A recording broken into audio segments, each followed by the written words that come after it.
The legend says a gunslinger once killed a man in a hotel room for snoring too loud, then went on to kill dozens more for equally trivial reasons.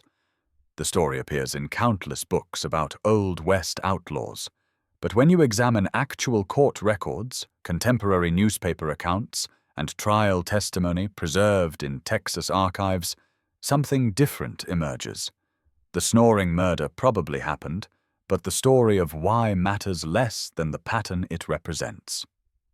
Before we continue, if you enjoy deep dives into the Wild West, make sure you click the like button and subscribe to the channel so you don't miss more shocking stories tomorrow. Also, please leave a comment telling us where you're watching from and what time it is there right now. John Wesley Hardin is the gunslinger most associated with this story. Born in 1853 in Texas, Hardin claimed in his autobiography to have killed 42 men by age 25. Contemporary court records and newspaper accounts confirm at least 20 murders, possibly more. The Snoring incident allegedly occurred in 1872 at the American House Hotel in Abilene, Kansas. Hardin's autobiography, written while he was in prison and published in 1896, describes the incident. According to his account, a man in the next hotel room snored so loudly it kept Hardin awake. Hardin fired shots through the wall, killing the man. He fled before law enforcement arrived. The story has been repeated in virtually every account of Hardin's life. But here's where it gets complicated. Contemporary newspaper accounts from Abilene in 1872 don't document this murder. No coroner's report exists. No witness testimony appears in legal records. The story comes entirely from Hardin's autobiography written 24 years after the alleged incident.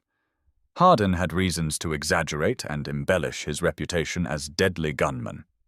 What we can document is that Hardin killed at least 20 people between 1868 and 1878. Court records, contemporary newspapers, and trial testimony prove these murders. Many happened over trivial provocations. Hardin was sentenced to 25 years in prison in 1878 and released in 1894. He was killed in 1895 by John Selman in an El Paso saloon. Whether the Snoring murder happened exactly as Hardin described is unknowable. What matters is the documented pattern. Hardin killed people over card games, insults, personal disputes, and perceived slights to his honor. The trivial nature of provocations was well documented in court testimony.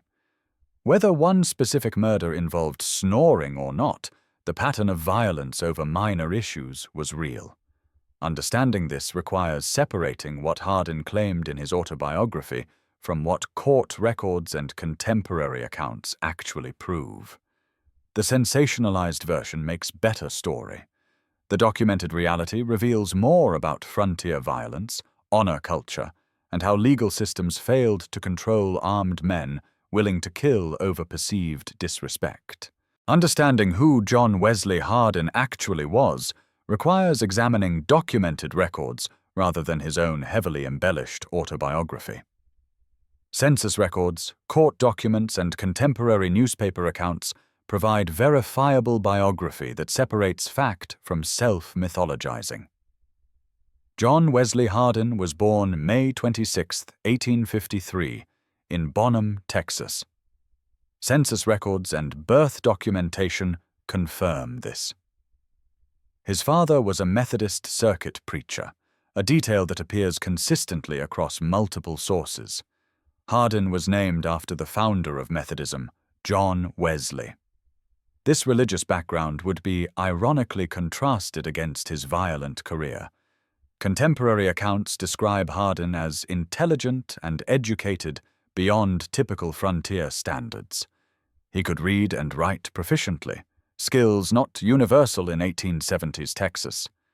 He was also described as physically imposing for his era, approximately 5 feet 9 inches, with piercing gray-blue eyes that multiple witnesses mentioned in court. Testimony. Hardin's first documented killing occurred in November 1868, when he was 15 years old. Court records from this incident show he killed a former slave named Mage in a dispute. Hardin claimed self-defense. Given the racial dynamics of Reconstruction Texas, he faced no prosecution. This pattern of avoiding consequences would repeat throughout his early career. Between 1868 and 1872, contemporary newspaper accounts document Hardin's involvement in multiple killings. The exact number is disputed, but court records and newspaper coverage confirm at least a dozen murders in this period. Most occurred during the violent period of Reconstruction Texas, when law enforcement was fractured and ineffective. Hardin married Jane Bowen in 1872. Marriage records and contemporary accounts document this relationship. Jane bore him 3 children. This domestic life existed alongside his violent career, a pattern common among frontier gunslingers. Family life and murder weren't mutually exclusive in Hardin's world. The period from 1872 to 1874 saw Hardin involved in feuds, gambling disputes, and escalating violence across Texas. Contemporary newspaper coverage tracked his movements and attributed various killings to him. The Fort Worth Democrat and Dallas Herald regularly reported on Hardin sightings and alleged crimes. In 1874, Hardin killed Charles Webb, a deputy sheriff in Comanche County, Texas. This murder was different from previous killings. Webb was a lawman, and killing him made Hardin a target for organized law enforcement. Contemporary accounts show this was the killing that finally triggered serious pursuit. Hardin fled to Florida after killing Webb. He lived under assumed names, trying to avoid capture. But Texas Rangers, particularly John B. Armstrong, pursued him systematically. This pursuit is well documented in Ranger reports and contemporary newspaper coverage. Hardin was captured in August 1877 in Florida. Multiple contemporary accounts document the arrest. He was returned to Texas and tried for the murder of Charles Webb. The trial transcript, preserved in Texas archives, shows substantial evidence against him. He was convicted and sentenced to 25 years in Huntsville prison. What's important about Hardin's documented biography is how it differs from his autobiography. He portrayed himself as defending honor and acting in self-defense. Court records show a pattern of aggressive violence over trivial provocations. He claimed to be persecuted victim. Evidence shows he was a dangerous criminal who killed repeatedly and avoided prosecution through intimidation and corrupt systems until killing a lawman finally triggered effective pursuit. Understanding who John Wesley Hardin actually was requires examining documented records rather than his own heavily embellished autobiography. Census records, court documents, and contemporary newspaper accounts provide verifiable biography that separates fact from self-mythologizing. John Wesley Hardin was born May 26, 1853, in Bonham, Texas. Census records and birth documentation confirm this. His father was a Methodist circuit preacher, a detail that appears consistently across multiple sources. Hardin was named after the founder of Methodism, John Wesley. This religious background would be ironically contrasted against his violent career. Contemporary accounts describe Hardin as intelligent and educated beyond typical frontier standards. He could read and write proficiently, skills not universal in 1870s Texas. He was also described as physically imposing for his era, approximately 5 feet 9 inches, with piercing gray-blue eyes that multiple witnesses mentioned in court testimony. Hardin's first documented killing occurred in November 1868 when he was 15 years old. Court records from this incident show he killed a former slave named Madge in a dispute. Hardin claimed self-defense. Given the racial dynamics of Reconstruction Texas, he faced no prosecution. This pattern of avoiding consequences would repeat throughout his early career. Between 1868 and 1872, Contemporary newspaper accounts document Hardin's involvement in multiple killings.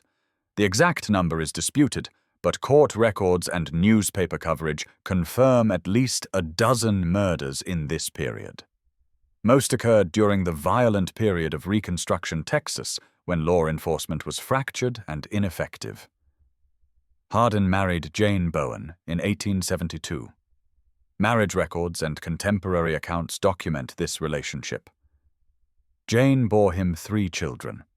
This domestic life existed alongside his violent career, a pattern common among frontier gunslingers. Family life and murder weren't mutually exclusive in Hardin's world. The period from 1872 to 1874 saw Hardin involved in feuds, gambling disputes, and escalating violence across Texas. Contemporary newspaper coverage tracked his movements and attributed various killings to him. The Fort Worth Democrat and Dallas Herald regularly reported on Hardin's sightings and alleged crimes. In 1874, Hardin killed Charles Webb, a deputy sheriff in Comanche County, Texas. This murder was different from previous killings. Webb was a lawman, and killing him made Hardin a target for organized law enforcement. Contemporary accounts show this was the killing that finally triggered serious pursuit. Hardin fled to Florida after killing Webb. He lived under assumed names, trying to avoid capture. But Texas Rangers, particularly John B. Armstrong, pursued him systematically. This pursuit is well documented in Ranger reports and contemporary newspaper coverage. Hardin was captured in August 1877 in Florida. Multiple contemporary accounts document the arrest. He was returned to Texas and tried for the murder of Charles Webb. The trial transcript, preserved in Texas archives, shows substantial evidence against him. He was convicted and sentenced to 25 years in Huntsville prison. What's important about Hardin's documented biography is how it differs from his autobiography. He portrayed himself as defending honor and acting in self-defense. Court records show a pattern of aggressive violence over trivial provocations. He claimed to be persecuted victim. Evidence shows he was dangerous criminal who killed repeatedly and avoided prosecution through intimidation and corrupt systems until killing a lawman finally triggered effective pursuit. How many people did John Wesley Hardin actually kill? His autobiography claimed 42. Contemporary accounts suggest different numbers. Examining documented evidence rather than accepting claims reveals the challenge of establishing historical body counts and why the distinction matters. Court records and contemporary newspaper accounts confirm at least 20 murders where Hardin was directly involved. These include killings where he was charged, tried, or where multiple witness accounts and newspaper coverage established his presence and actions. These documented cases have trial transcripts, coroner reports, or contemporary newspaper coverage supporting them. The Charles Webb killing in May 1874 is among the best documented. Multiple witnesses testified. Contemporary newspaper accounts in the Comanche Chief and other Texas papers covered the incident extensively. Webb was a deputy sheriff, which ensured thorough documentation. Hardin was ultimately convicted for this murder. The 3 soldiers killed in 1871 are documented in military records and contemporary newspapers. The circumstances of each killing appear in official reports. The Dallas Herald and other papers covered these incidents as they involved confrontations between civilians and federal military forces during Reconstruction. Beyond the documented 20, historians estimate another 5 to 10 probable murders based on contemporary newspaper accounts that attributed killings to Hardin, but where definitive proof is lacking. These are cases where multiple sources mention Hardin in connection with murders, but where trial records or conclusive evidence don't exist. The gap between 20 to 30 documented probable murders and Hardin's claim of 42 reveals how reputation and self-mythologizing worked. Killers often inflated their body counts because reputation had value. Being known as deadly made men less likely to challenge you, provided status in certain circles, and created legend that outlived the person. Hardin had specific reasons to exaggerate in his autobiography. Written in prison, the book was his attempt to shape his legacy and justify his actions. Portraying himself as incredibly dangerous served narrative purposes. The higher the number, the more impressive his survival and skill seemed. Contemporary newspaper accounts show reporters often attributed unsolved murders to notorious outlaws without evidence. When a killing occurred in areas where Hardin operated, papers sometimes speculated he was involved. These speculative attributions sometimes became accepted as fact in later retellings. Modern historians studying Hardin focus on documented cases. The Texas State Historical Association's research confirms approximately 20 murders with solid evidence. They note that distinguishing between killings Hardin committed versus killings attributed to him is essential for accurate history. What matters historically isn't whether he killed 20 or 42 people. 20 documented murders makes him one of the most prolific killers in Texas frontier history. The pattern of killing over trivial provocations, the failure of legal systems to stop him, and the honor culture that enabled his violence are historically significant regardless of exact body count. The inflation of numbers in his autobiography reveals how legend obscures reality. Accepting his claims without examining evidence means prioritizing entertainment over historical understanding. The documented 20 murders are sufficient to establish the patterns worth studying without requiring unverified claims. John Wesley Hardin spent 16 years in Huntsville prison from 1878 to 1894. His transformation during this period is documented in prison records, correspondence, and contemporary accounts.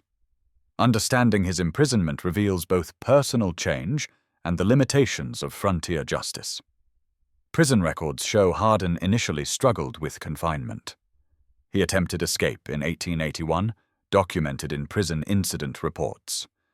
The attempt failed and resulted in extended solitary confinement. Contemporary newspaper coverage described his reputation as dangerous prisoner who guards watched carefully. But gradually, documented changes occurred. Prison records show Hardin began studying law. He completed legal education through correspondence courses. Contemporary accounts note he became superintendent of the prison Sunday school, teaching other inmates to read and write.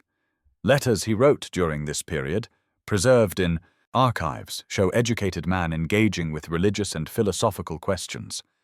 In 1892, Hardin's wife Jane died.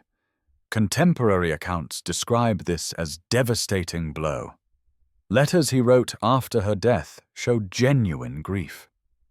He maintained relationships with his children through correspondence documented in family papers and historical archives. Hardin was released March 1, 1894, after serving 16 years. Prison records document his discharge. Contemporary newspaper coverage noted his release, with some papers questioning whether he had genuinely reformed or remained dangerous. The debate about whether violent men could change was explicit in coverage. After release, Hardin moved to El Paso, Texas. He practiced law, documented by legal records showing his bar admission and cases he handled. Contemporary accounts describe him as seemingly trying to live legitimate life. But tensions and old patterns persisted. In 1895, Hardin became involved in a dispute with lawman John Selman. The exact circumstances remain debated by historians, but contemporary accounts show Hardin had threatened Selman's son over a legal matter.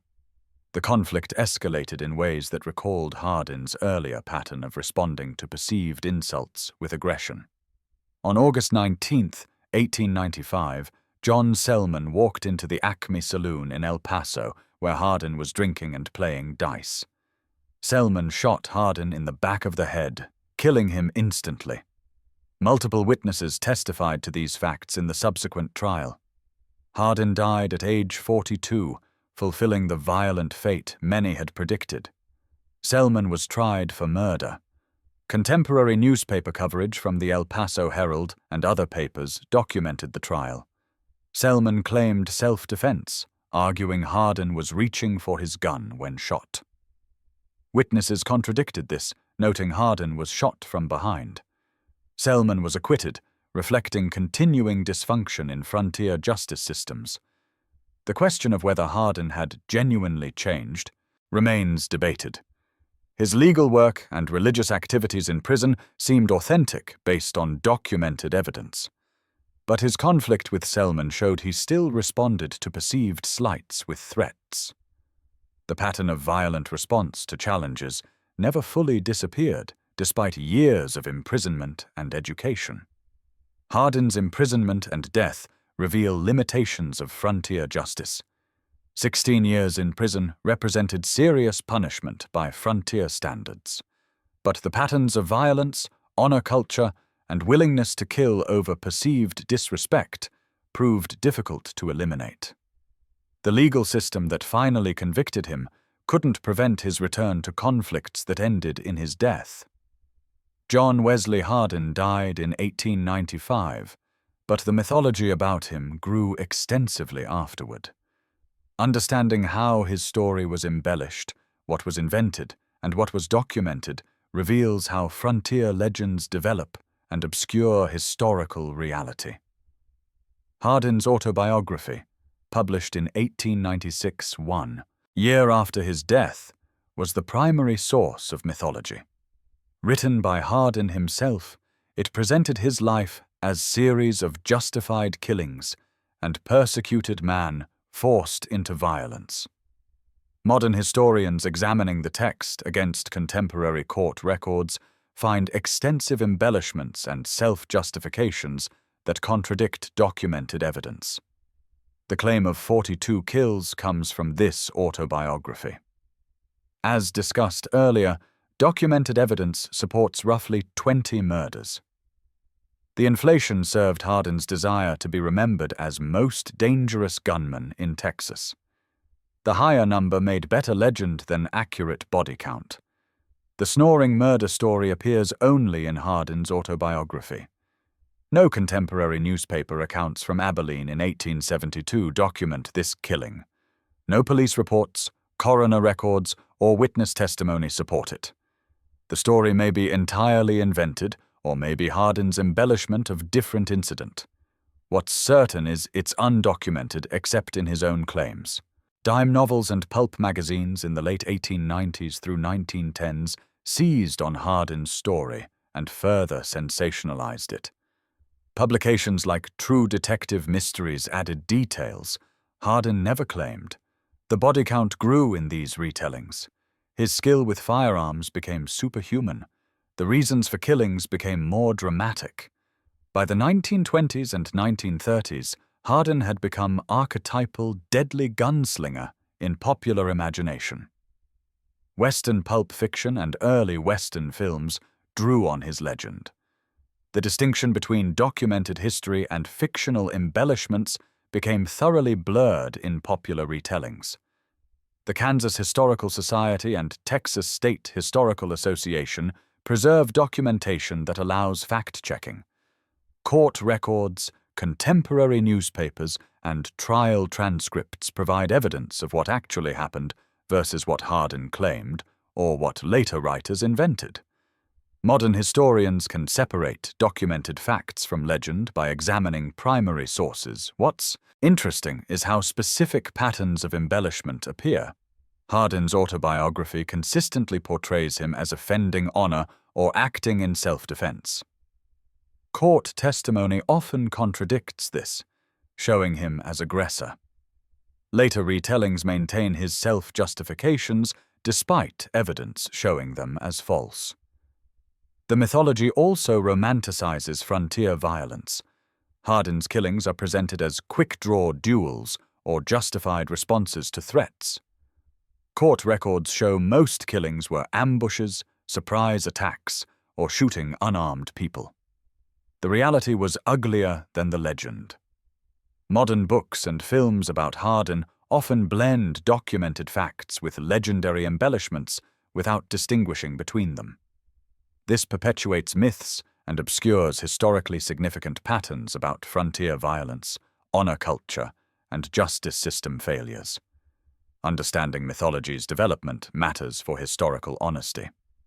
Hardin was documented serial killer who murdered at least 20 people, mostly over trivial provocations. That documented reality teaches important lessons about frontier violence. The mythology of noble gunslinger defending honor teaches nothing except how to sell books and movie tickets. The evidence exists to separate fact from fiction. Court records don't disappear. Newspaper archives preserve contemporary accounts. The challenge is willingness to examine evidence rather than accepting entertaining legends. Hardin's documented life is historically significant. His mythology is merely entertaining and historically misleading. Understanding John Wesley. Hardin's documented violence requires examining the broader context of frontier Texas gun culture and honor-based violence. His pattern of killing over trivial provocations wasn't unique. It was an extreme example of common pattern that killed numerous young men across the frontier. Contemporary newspaper accounts from 1870s Texas document hundreds of killings that followed similar patterns. The Dallas Herald, Fort Worth Democrat, and other papers regularly reported men killing each other over card games, insults, disputes about women, or perceived challenges to honor.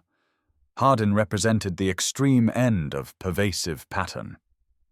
Post-Civil War Texas had particular conditions that fostered this violence. The social disruption of Reconstruction, fractured law enforcement, heavy veteran population accustomed to violence, and Southern honor culture created an environment where armed men settled disputes through gunfire. Contemporary observers noted Texas had significantly higher homicide rates than eastern states. Honor culture's role was documented extensively in contemporary accounts. Men were expected to defend their reputations against any perceived slight.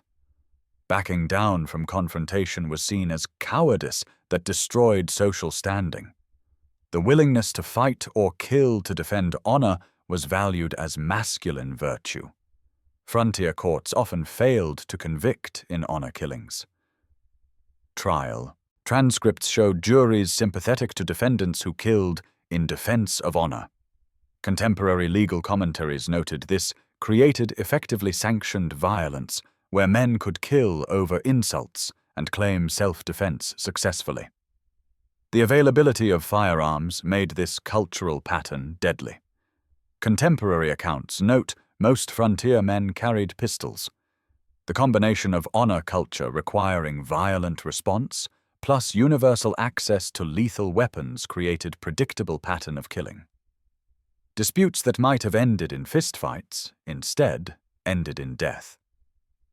Hardin's documented skill with firearms gave him advantage in this environment. Contemporary accounts describe him as exceptionally fast and accurate. This skill combined with willingness to shoot first made him particularly dangerous. Most men in honor disputes might threaten violence. Hardin implemented it. The social reinforcement of this behavior appears in contemporary accounts. Hardin was admired in certain circles for his willingness to fight. He had friends and supporters who saw his violence as defending proper masculine honor. This social approval, documented in letters and newspaper coverage, encouraged the pattern rather than discouraging it. The economic aspects of gun violence also matter.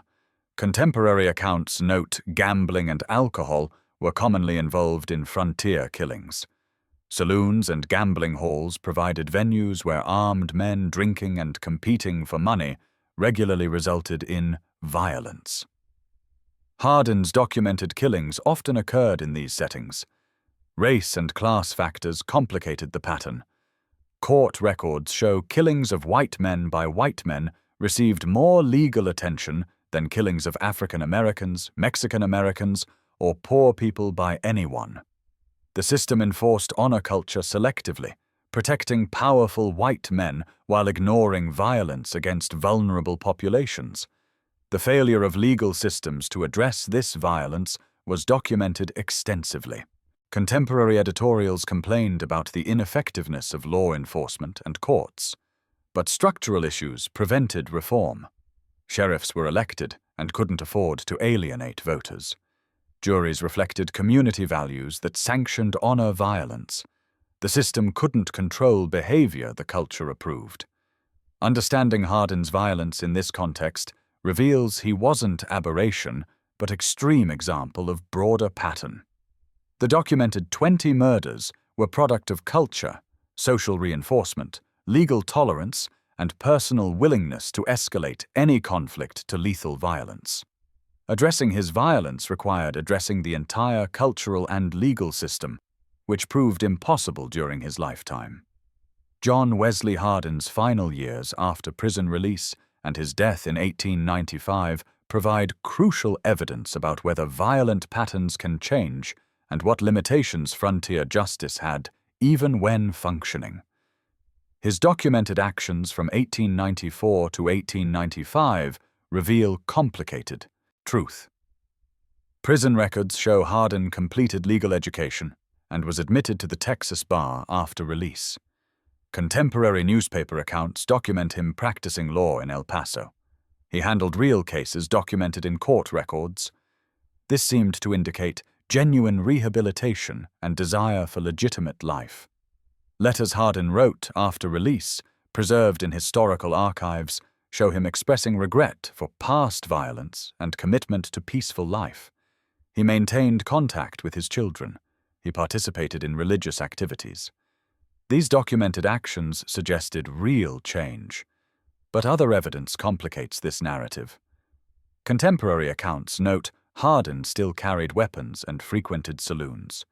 He gambled regularly, documented in accounts from people who knew him in El Paso. His temper remained volatile according to witness statements preserved in various sources. The conflict with John Selman that led to Hardin's death reveals the persistence of old patterns. Multiple Sintsa. Contemporary accounts show the dispute began with legal matter where Hardin represented someone against Selman's son. Hardin reportedly made threats against the younger Selman. This escalation of legal dispute into personal threats recalled his earlier pattern of responding to conflicts with violence. On August 19, 1895, John Selman entered the Acme Saloon where Hardin was drinking and playing dice. Selman shot Hardin in the back of the head, killing him instantly. Multiple witnesses testified to these facts. Hardin died at the bar, his gun still holstered, suggesting he wasn't expecting the attack. Selman's trial for murder provides extensive documentation of events. Selman claimed self-defense, testifying that Hardin was reaching for his gun when shot. Witnesses contradicted this, stating Hardin was facing away and clearly unaware of Selman's approach. Despite this evidence, Selman was acquitted. The acquittal reveals continuing dysfunction in frontier justice. Contemporary. Newspaper coverage noted the contradiction between witness testimony and verdict. The El Paso Herald editorial suggested powerful interests protected Selman. The pattern of acquitting obvious killings that Hardin had benefited from earlier now worked in favor of the man who killed him. Hardin's death prompted extensive newspaper coverage across Texas and nationally. Contemporary accounts debated whether he had genuinely reformed or remained dangerous. The El Paso Times published editorial noting the tragedy of man who seemed to be rebuilding his life, but couldn't escape patterns of violence and conflict. The question of whether Hardin changed remains debated by historians. Evidence shows he made legitimate efforts at legal career and peaceful life. But evidence also shows he retained weapons, frequented dangerous environments, and made threats when conflicts arose. The 16 years in prison had taught him law, but hadn't completely eliminated patterns of violent response to perceived challenges. What's clear is the environment hadn't changed. El Paso in 1895 still had saloon culture, honor-based conflicts, and legal system that failed to address violence effectively. Even if Hardin had genuinely changed, returning to environment that rewarded violence and tolerated killings made peaceful outcome unlikely. Hardin's death at age 42 fulfilled predictions many had made about his likely fate. Contemporary observers noted the irony. Man who killed numerous others was himself killed in saloon by another armed man in dispute over perceived insults. The pattern he participated in ultimately consumed him. His burial in El Paso was attended by few people according to contemporary accounts. His children were present, documented in newspaper coverage. But man who once commanded attention through fear died largely unmourned except by family. His legacy was violence, not the legal career he attempted in final years. The story of John Wesley Hardin teaches specific lessons about frontier violence, honor culture, legal system failures, and how mythology obscures historical reality. Understanding what we can actually document versus accepting sensational legends matters for honest historical analysis. First, honor-based violence was real, pervasive, and deadly in frontier Texas. Contemporary court records and newspaper accounts document hundreds of killings over insults, perceived disrespect, and challenges to masculine honor. Hardin's documented pattern of killing over trivial provocations was extreme but not unique. Understanding this cultural context explains violence that seems senseless from modern perspective. Second, armed populations without effective law enforcement create predictably violent outcomes. The combination of universal gun ownership, cultural emphasis on masculine toughness, and weak legal institutions meant disputes routinely became fatal. Modern historians studying frontier violence note the correlation between gun availability, honor culture, and homicide rates was documented and clear. Third, legal systems that selectively enforced laws based on victims' social status enabled violence against vulnerable populations. Hardin's first several killings involved African Americans and Mexican Americans during Reconstruction. He faced no prosecution. Only when he killed white deputy sheriff did effective law enforcement response occur. This pattern was documented across frontier Texas and reveals who the system protected versus who it exposed to violence. Fourth, imprisonment can create change but doesn't guarantee it, especially when released persons return to environments that reward violence. Hardin's documented legal education and religious activities in prison showed capacity for change. But returning to saloon culture and honor-based conflicts made peaceful outcome unlikely. The environment matters as much as individual reform. Fifth, mythology about frontier violence obscures historically important patterns. The legendary version of Hardin as romantic outlaw defending honor teaches nothing. The documented version showing serial killer enabled by cultural values and legal failures teaches important lessons about violence, justice, and social systems. Sixth, distinguishing documented evidence from claims and legends requires examining primary sources. Hardin's autobiography made claims that court records contradict. Contemporary newspaper accounts provide different perspective than later sensationalized retellings. Historical honesty requires questioning sources and accepting only what evidence supports. Seventh, body counts matter less than patterns. Whether Hardin killed 20 or 42 people, the documented pattern of killing over trivial provocations reveals cultural dynamics worth studying. Focusing on impressive numbers obscures understanding why the violence occurred and what systems enabled it. Eighth, the good guys versus bad guys narrative oversimplifies frontier violence. Hardin was clearly dangerous killer, but the law enforcement that eventually stopped him was also violent, corrupt, and selectively enforced. Understanding frontier justice requires acknowledging its systematic failures alongside celebrating when it occasionally functioned. Ninth, personal change is possible but extremely difficult when cultural and environmental factors reward old patterns. Hardin's attempt at peaceful life after prison was undermined by returning to saloon culture, carrying weapons, and making threats when conflicts arose. Individual reform requires supportive environments and cultural change. 10th, historical significance comes from documented patterns, not entertaining legends. The Snoring murder is a memorable story, but ultimately unverifiable. The documented 20 murders over trivial provocations reveal important truths about frontier violence that sensational but unproven stories obscure. These lessons emerge from examining evidence rather than accepting mythology.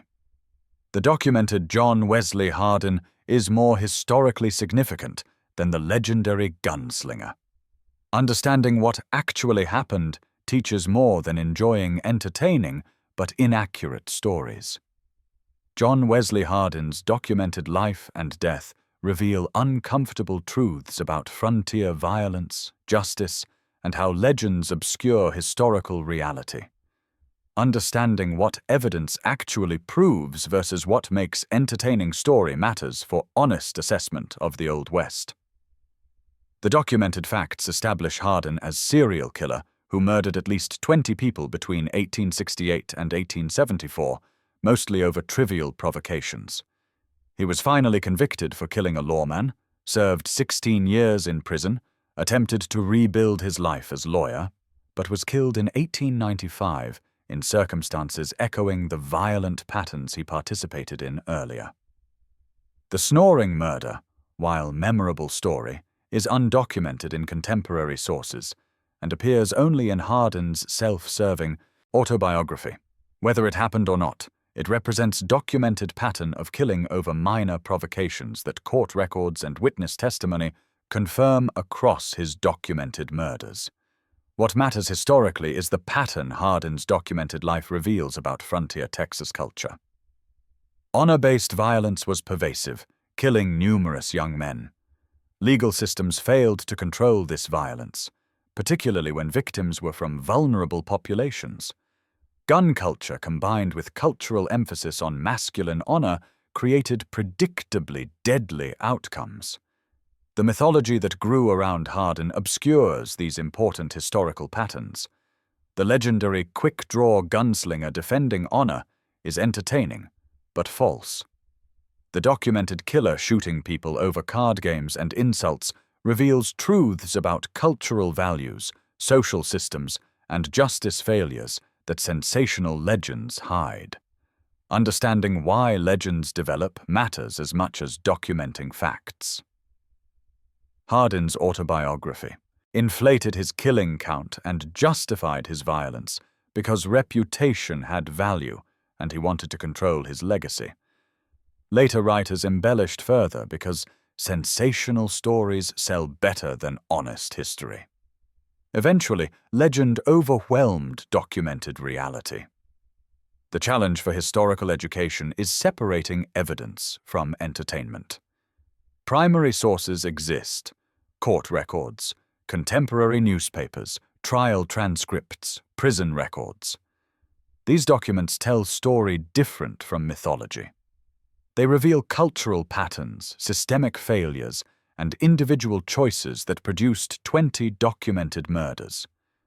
Accepting documented history requires acknowledging uncomfortable realities. Frontier violence wasn't romantic. It was young men killing each other over trivial insults in culture that rewarded such behavior. Legal systems didn't provide equal justice. They protected powerful white men while exposing vulnerable populations to violence. Reform was possible but difficult in environments that rewarded violent patterns. The lessons from Hardin's documented life remain relevant. Cultures that emphasize masculine honor through violence create deadly outcomes.